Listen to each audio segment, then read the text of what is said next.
Assalamu alaikum wa rahmatullahi wa barakatuh. Dear viewers, welcome into another episode of our program, The Benefits. The Benefits is the title of a great book written by Al-Qayem rahimahullah. We ended the last episode mentioning to you or reading to you some beautiful and marvelous words of Abdullah ibn Mas'ud radiallahu anhu. We ended with this statement that whoever disobey Allah will be obeying the devil. He said also, the holder of the Quran, that means the one who memorizes the Quran, should be known by his night when people are sleeping. That means he should be reciting Quran, standing in prayer at night, because he has a special kind of work. It's not normal work. He should be known by his night when people are in sleep. And he should be known by his day when people are not fasting. And he should be known by his sadness when people are cheerful. And he should be known by his crying when people are laughing. And he should be known by his silence when people indulge themselves or plunge themselves in evil speech. And he should be known by his fear to Allah when people boast. People are good in speaking. They can speak. They are good in speaking. But they may not be good in working. They may not be good in working. That means their speech do not match their actions. Then he said, but for he whom his actions coincide and meet without any contradiction, that means there's no contradiction between his action and his speech, is the lucky one. But as for he whom his speech contradicts his action, this person is blaming himself while he doesn't realize. I hate the man among you, to see him empty from the work of this life and the hereafter. He whom his prayer does not enjoin him the good and forbid him from the bad, this kind of prayer of his does not increase him but to be more distant from Allah. It is of certainty that you do not please people by that which may cause Allah's anger. Let me quote this beautiful hadith. This hadith is very important for us to remember. The Prophet, peace be with him, said, he who seeks to please people by that which causes Allah's anger, Allah will be angry with him and cause people to be angry with him. But he who seeks to please Allah by that which may cause people to be angry, Allah will be pleased with him and he will let people be pleased with him. So it is of certainty, that means extreme faith, a great faith, that you do not please people by that which may cause Allah's wrath to be upon you. And that you do not praise people for something, for the provision that Allah has given you. And that you should not be blaming people for something that Allah did not give you. You may not be able to understand it. Some people blame others. Why don't you come to me and buy your things from me? Why do you go to someone else? Come to me. And they get angry. You're not the provider of yourself. Allah is your provider. This is an explanation of what Abdullah said. He also said the provision of Allah cannot be driven by the eagerness of an eager one. And it cannot be blocked by someone who does not like it. As long as you are knocking the door of the king, that means the king of the kings. As long as you are knocking the door of the king, as long as you are in prayer, you are knocking the door of the king. And whoever knocks the door of the king, doors will be open to him. How beautiful is that? When we remember that Allah Himself offers us His forgiveness, His response, His hearing, by saying, at the last third of the night, I am the king.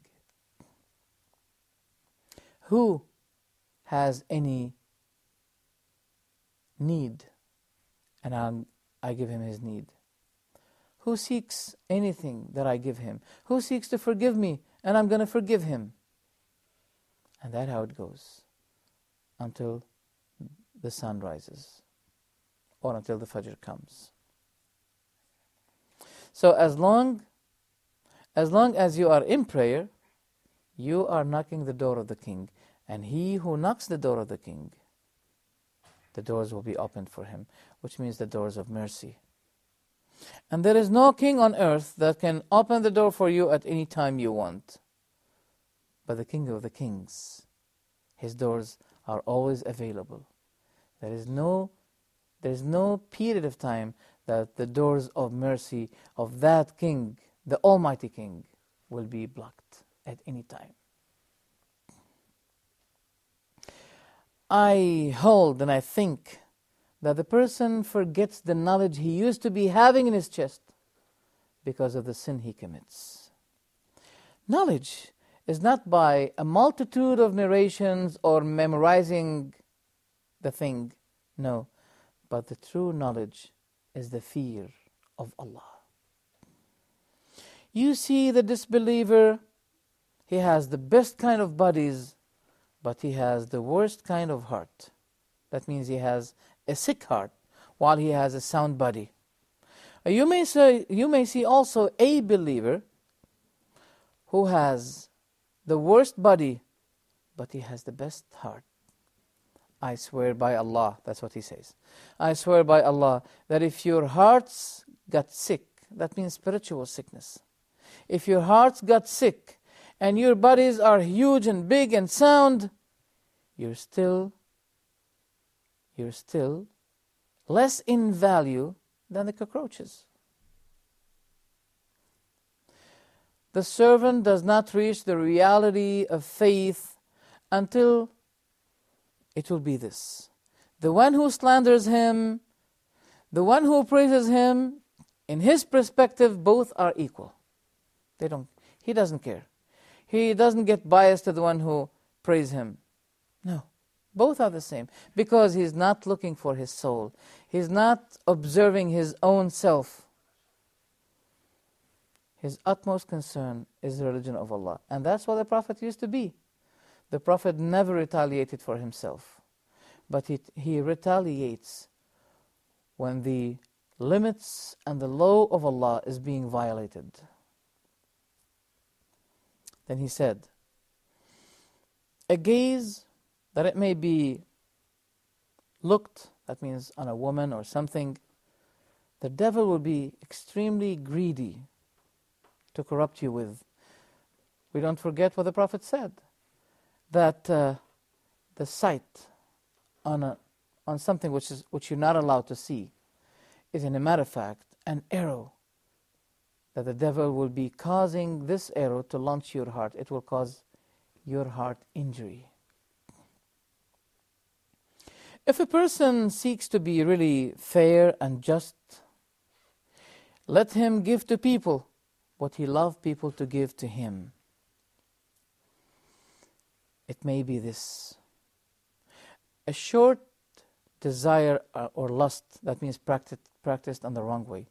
A short lust may fruit or may last a long grieveness and sadness. short lust may cause a long sadness. There is nothing on the face of the earth much ever needed for longer and longer prison than the tongue. If the fornication, abomination, and usury are spread, emerging in a city, publicly being dealt with, this in itself will be a warning of Allah's punishment, that it's approaching to it. None of you should be imitating blindly a person in his matter of religion, saying, I am with people. If people believed, I believe. If people disbelieved, I disbelieve. But let him firm or root deeply his faith that if people disbelieved, he will not be disbelieving. He will be a believer. He said, don't be like those imma. People said to Abdullah ibn Mas'ud, what is the imma? He said, the imma is a person who says, I am with people. If they're guided, I'll be guided. If they'll be misguided, I'll be misguided. You're not going to be gathered with people. You'll be gathered alone.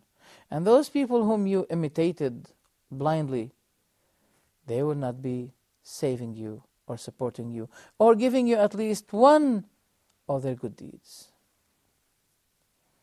A person at that moment came to Abdullah and said to him, teach me a collective advice, a comprehensive advice, with less words, with great meanings. He said,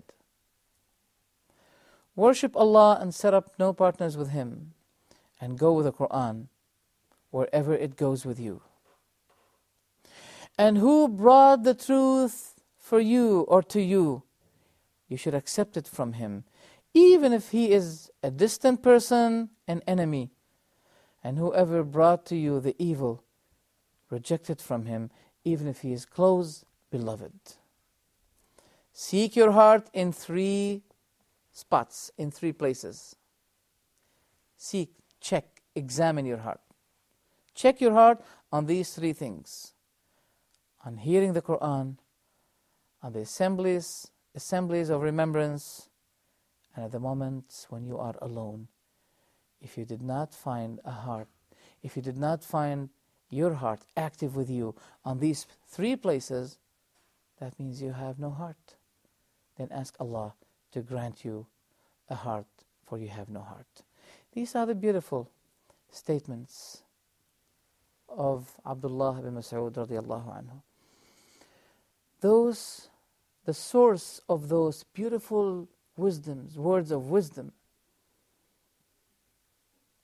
the source of that is the school of the Prophet, peace be with him. The Prophet disciplined those kinds of companions until they became just like the way you see. Abdullah is a very thin person, but he has a very huge heart, a great heart and great belief. On the occasion of those great companions whom you heard their stories, we ask Allah the Almighty that Allah will gather us and you with them in paradise. And this is the highest achievement. Let us ask Allah, O Allah, gather us with those whom you have bestowed your favor upon, with the prophets and the extreme believers, the companions, the martyrs, and the righteous. Jazakumullahu khairan for your attendance, and be with us on the next episode of the benefits, the book of Ibn Al-Qayem that fills your spirits and your hearts. Assalamu alaikum wa rahmatullahi wa barakatuh.